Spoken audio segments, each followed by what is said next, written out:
আজি আমি অভিজিত বৰুৱা ফিটনেছ একাডেমীৰ তৰফৰ পৰা এটি আমি বিশেষ কাৰ্যসূচী গ্ৰহণ কৰিছিলোঁ যিকোনো অসমত মানসিকভাৱে ছাত্ৰ ছাত্ৰীয়ে ভাৰসাম্য হেৰুৱাই দিছে আৰু বিভিন্ন ক্ষেত্ৰত মাদক দ্ৰব্য লিখা বিভিন্ন নিচা দ্ৰব্যই গ্ৰাস কৰিছে।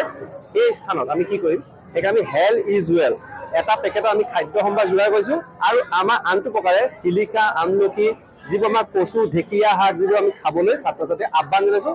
বিশিষ্ট ইয়াত বিভিন্ন ক্ষেত্ৰখনৰ সফলতা ব্যক্তি মাতি আনি আজি আমি মহাত্মা কলেজৰ মহাবিদ্যালয়ত অধ্যক্ষ তিলক বৰাৰ নেতৃত্বত আৰু ডক্টৰ বলি খাৰকে ছাৰ প্ৰমুখ্যে কৰি বিভিন্ন সমাজকৰ্মী তথা সংবাদ মাধ্যমৰ বন্ধুসকলৰ মাধ্যমেদি তেওঁলোকক ছাত্ৰ ছাত্ৰীক আহ্বান জনাইছোঁ যে স্বাস্থ্য যদি নাথাকে কেতিয়াও একোৱে সফলতা নাপায়।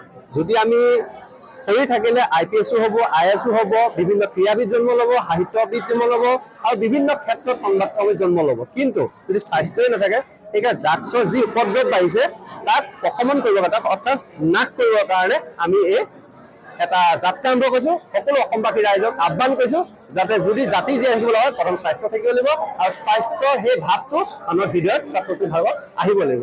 ধন্যবাদ। জয় অসম।